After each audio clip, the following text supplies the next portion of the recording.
management. All right, so one of the biggest concerns I hear from people is that, Krista, I just don't have enough time. I don't know how to manage my time.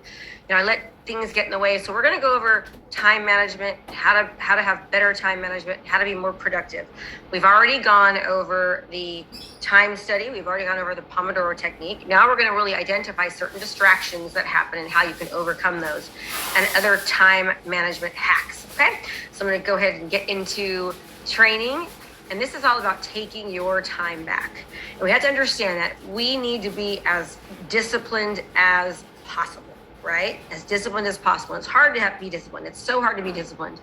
That's why doing things like losing weight are so hard, because we're used to doing certain things a certain way. That's why people need coaches, need to go to a gym to lose weight or to change their lifestyle and their habits, because habits are difficult to break. And utilizing proper time management strategies is absolutely a discipline, and it's something that can be learned, right? And using the Pomodoro technique is going to help you with that. But let's identify other areas in our life that can help us have much more time management. Okay. You can get your time back. You've got too much to do and you're not delegating. There's certain things I want you to think about that can you delegate. I know you can't all afford to hire an assistant, but can you be resourceful? Can you trade work with somebody else? Maybe you're good at something, maybe somebody else can do. Maybe hiring a personal assistant that is very affordable. Maybe a college student or a stay-at-home mom or a stay-at-home dad, something like that. We need to try not to always be in reaction mode and always be putting out fires. Remember, letting other people's crises become ours can make us go crazy, right? And what do I mean by other people's fires? We know that people have crises, they have problems, they have things that come up. There's some people in our lives that everything is a problem. When you see that phone ring, don't answer it. Just be disciplined to say no and deal with it later. Set boundaries with people. Having your phone constantly ringing and constantly buzzing and distracting you and looking is a problem. Every time you look at that phone, check that text message, check to see who called, it's taking you off task, right? When you're utilizing techniques like the Pomodoro technique, you're going to be able to take your time back by being disciplined. You get organized, but don't maintain the systems you create. And so organization is a one-time thing that doesn't last over long term. That's the case. We're setting up these systems. We've given you these systems. We've given you these strategies, but you have to be willing to actually put them in order for them to work. So let's talk about distraction. So a UC study, Irvine, says that it takes 23 minutes to recover from a distraction. What is a distraction? It's when you're working on something and you take your brain off of that task to work on something else. It's answering the phone, looking at a text message, scrolling Facebook, letting somebody come in from the outside from your office and have a 15-minute conversation with you. It takes you 23 minutes every time you do one of those things. You take yourself off of a task and put yourself on another one to get back into that task. So how can we get better? You can minimize distractions. No news is good news. Turn off the phone. Put it on vibrate. Put it on silent. Put it on do not disturb. Set reasonable expectations with your family, with your coworkers, with your boss, with your clients, right? With your team. Checking your email 2 to 3 times a day, right? Answer phone calls 2 to 3 times a day. Say it on your voicemail. Let people know on your voicemail, hey, or your text message, hey, if you need something, please let me know exactly what you need. So when I call you back, we're both more efficient with our time and I can get you the answer in between our talking times. Put a sign on your door. Power hour. I'm busy. Do not disturb. It's my Pomodoro technique time, right? I'll come back and put it on green as soon as I'm done. Let people know. Set expectations. Office focus time. This is when your office agrees not to disturb people during certain hours, right? It's like office focus time. Every day between these times, it's office focus time. Unless the sky is falling down or there's an earthquake, do not bother anybody. Don't send an email out. Don't send a text message. Don't bother people during these times. You will get so much more done. Turn off all of your notifications.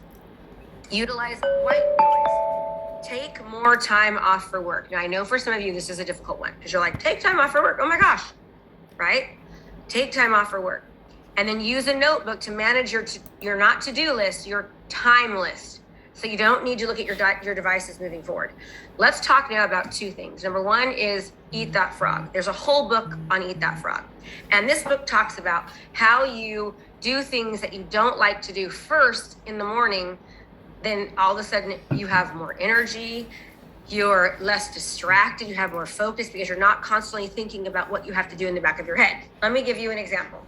At the time that I'm recording this video, my staff gave me a spreadsheet of over 137 videos that I have to re-record. I'm re-recording our entire training. I have to do that in a matter of a 3-week time frame. Now understand, I'm pretty busy, got a lot going on, just like all of you do.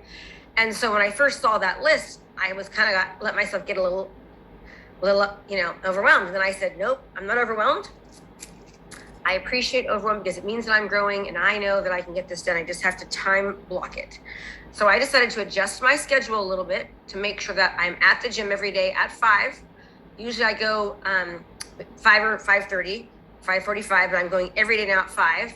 So that my goal is to be home by 6, dressed and ready, showered, makeup on by 7, and from 7 to 8 every morning, I'm going to record as many videos as I can, as many trainings as I can, because number one, I'm at my best in the morning, and number two, I know if I can get those trainings done, they're going to be off of my head. I'm going to feel success by getting them done in the morning. It's going to create more energy, less overwhelm, and also because I was successful in the morning and got them done, it's going to make me more likely to want to do them later on in the day. A good example, right now it's 4:30 p.m. I have already today had 4 podcasts. I had a coaching call. I did a 1-hour accelerator training, and I recorded 3 videos this morning. And now that I recorded those videos and it felt so good to get that done, I was like, I want to get more done. So because I was successful early, it created more success later on in the day. So get the things done in the morning that you don't like to do, that you know that you're going to be thinking about all the time. That's called eating that frog, getting it done early. Read the book. It's an awesome book. You'll have more energy, more insight, more everything by getting that done. So that's one thing. Another thing that I want you to think about doing is, remember, having a to-do list, research shows it's been very, very negative to have a to-do list. You will be more productive if you do not have a to-do list, because when you have a to-do list, it never goes away. It never ends. So therefore, it's self-defeating because your brain says, oh my gosh, you didn't get that done. You're so stupid. What's wrong with you? Blah, blah, blah. It's negative, right? If you'll notice on our daily sheets, we have today's scheduled to-dos with time blocking. We've got time. How much time am I going to put in? Instead of having it to do, commit to doing a certain amount of time on it, right? So like, for example, for me, my commitment has been that I'm going to do 3 videos a day, 3 trainings a day. It's 3. It's not going to be 1. It's not going to be 2. It's going to be 3. Today, I'm on my 3rd one, right? I'm going to try to do 2 more. So I hit 5. I'm going to feel great if I do 3, but if I can do 5, even better. All right. But I'm not saying I got to do all these things. Check. I'm giving a specific amount of time that I'm going to work on something. Remember, in the morning from 7 to 8. Makes sense? And I know that I can get done at least 2 to 3 videos during that 7 to 8 time frame. So that's kind of where my brain is going. But I don't have a to-do list. I didn't write down 18 things that I have to do today. I time block what I'm willing to work on so that way I meet that time goal and then I'm successful. Okay, let's keep on sharing here. So we know how to minimize distractions. So many of you, I want to show you just how bad mobile phones are. More than half of employers cited mobile phones as the worst office productivity killer. If you are your own business owner, entrepreneur, local professional, you own a business, your cell phone is killing your productivity, okay? Cell phone and texting, 55%. The internet, 41%. Gossip, 39%. Social media, 37%. Co-workers stopping by, 27%. Smoke breaks, 27%. I mean, the list goes on and on. Email, 26%. Meetings, 24%. Co-workers, noisy, 20%. Sitting in a cubicle, 9%. These types of things are killing productivity. Are you doing any of these things? How can you change, modify, or adapt what you're doing? Why employees check their cell phones? Messaging, 65%. The list goes on, right? Anytime that you check your smartphone, it's a distraction. It's killing your productivity. It's taking you 23 minutes on average to get back into you doing what you're doing. So just knowing this stuff and really being knowledgeable about it is going to help you a lot. Hours lost daily due to distractions. 3 in 4 employees estimate that workers waste at least 2 hours a day, according to the survey, right? I mean, look at that. 33% say they lose at least 2 hours a day. 10% say they lose 4 hours a day. 16% of people say they lose 5 or more hours a day. 17% say they lose 3 hours. These are crazy numbers, right? And the ones that say 1 hour, I'm sure they lose a lot more based upon that. How much time are you wasting? How much time are you losing? So let's talk about strategies for success. Number 1, project management. Identify what are your main objectives for the month. Break these down into actionable tasks with deadlines and stick to them, right? It's like, okay, it's like me with my videos. I know I have 137 videos to record. I've got 21 days to do it. If I can do at least 3, I'm halfway there. The goal is going to be able to do more, but I don't want to be too unrealistic. So I'm breaking down the work. Give time segments to work on action items. Time segments. Delegate whatever tasks that you can. This is how you manage projects, right? We have to be our own project managers as entrepreneurs and business owners. Daily, break down your day. Block out time for regular tasks, repetitive tasks, emails, etc. Reorganize your time list regularly. Now notice I did not say to-do list. Reorganize your time list regularly, okay? This is kind of like reverse engineering project management, how you can have something that you really big that you've got to do and break it down into how many hours you think it's going to take you based upon what you have to do. Segment those things, break them down, put time blocks on them, and then appropriately put that into your schedule. Hourly, work against the clock. Set a time and hustle, and do 25-minute increments. Remember, utilize your Pomodoro technique. Utilize your Pomodoro technique. I know that many of you think that you can multitask. There's a huge study based upon multitasking. In fact, there's tons of studies based upon multitasking. It goes along the same lines of the Pomodoro technique, which there's so much research out there. Studies prove that multitasking slows down progress. Let me repeat that. Multitasking slows down progress. Pomodoro forces you to focus on just one thing and eliminates multitasking. According to the Pomodoro study, short breaks also help you get things done more quickly because your brain has the opportunity to relax and to have a break and to refocus, okay? So I want you to think now about what was the outcome of your time study? What were your biggest time sucks that you had? Are you spending enough time in each strategy? Right? Are you spending enough time for strategy, for tactics, for family, and for self-care? What takes you off tasks while you're in a process? And what did you learn? All right. Now, another thing I want to add on this is what you're going to do to adapt your behavior. You know what your time sucks are. You're going to know if you're spending enough time in certain areas, what things take you off task. What'd you learn about yourself? Okay. And I also want you to answer this question. What are you going to do differently? Studies show that when you can identify that you're going to have a problem, identify the problem, understand then when you're trying to reach a goal, what typically comes up, what causes you not to be able to reach that goal or causes issues or problems with it, and then be able to say, okay, when that thing comes up, I'm going to do X. So for example, you might say that, what gets in the way of me achieving my goals is that I get very overwhelmed or I get overwhelmed. So the solution to that is going to be that knowing that I get overwhelmed, I am going to time segment everything and utilize the Pomodoro technique, okay? And when I notice myself feeling overwhelmed, I'm going to recheck myself and ask myself, have I been using the Pomodoro technique? Have I been time segmenting and project managing? And if I haven't, I'm going to readjust my behavior and do more of the Pomodoro technique, all right? So those are some great ideas on how to be more productive, how to get more done, stay on task. A few things that we learned. Number 1 is every time we get distracted, it takes us 23 minutes to get back on task. Number 2 is that multitasking actually creates us to get less done. These distractions take, again, 23 minutes for us to refocus. And the more that we multitask, the harder it is to stay on task, okay? We've identified the areas in our day and week that we're spending time, is it good or bad, how we can adjust that behavior, and what we're gonna do when the problems and issues come up. All right, so that is your homework for today. You saw the questions, and I'll see you on the next training.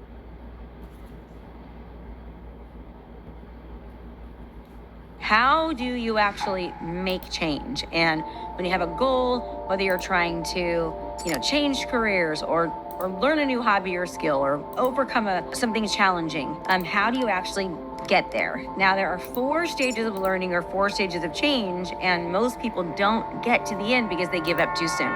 So the first stage is unconscious incompetence. And what this means is it's like, I don't even know what I don't know. People are unaware that a gap or a problem even exists because they don't know what they don't know. Basically, it's pretty simple, right? I can give you an example of what this would look like. If there's a better or an easier way of doing something, if you don't have knowledge about it, that is what unconscious incompetence is like. You just don't even know that you have an issue. That's the first thing. The second stage is when all of a sudden now you are aware a problem exists. You are aware that you've got a gap in skill set or in knowledge. You're aware and now conscious that there's an issue, there's a problem, there's a better way of doing things.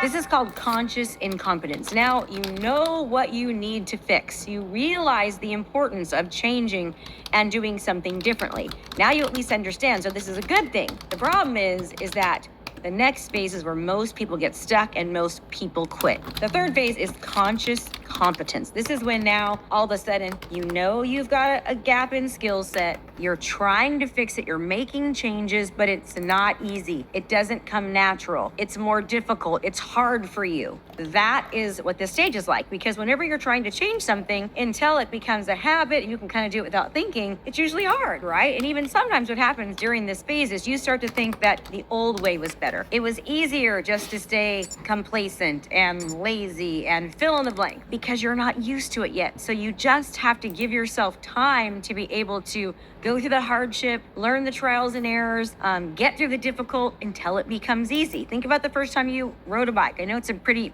lame analogy, but it was hard. You fell, you scraped your knee. You didn't just stop riding the bike, you kept going, you kept learning until you got to a point where you could literally ride your bike with no hands, right? I remember being able to do that. I can do it now, but I remember that. But most people don't give it the time it takes to actually learn the skill set to get to the next phase. And the next phase is unconscious competence. This is like Tiger Woods. You give him a golf club, he knows exactly what to do with it. This is like Oprah Winfrey. You put Oprah Winfrey on a stage, she asks somebody questions, she can get all the information out of them and make them cry. This is when it's easy, it's natural, it's like second nature to you. You can do it effortlessly, right? But most people don't ever give it the chance to get to this phase, so they give up way too soon. And then they think, my old way was better, my old way was easier. I'm just gonna go back to old, complacent, boring Krista self, okay? This is a good example for me is I am still in the third phase, right? I'm in a point right now in my whole food endeavor to where I know that I've got a problem. I know that it's something that I'm fixing, but it's not easy. It's hard right now. It takes effort. I'm gaining weight just by looking at food. I feel uncomfortable in my clothes. I'm doing all the right things and nothing, it's still not working, right? I've gained almost 20 pounds. And so I'm not comfortable. And I have to just keep pushing through. I can go back to the old way of being, which is bulimic and, having an eating disorder and not keeping food down.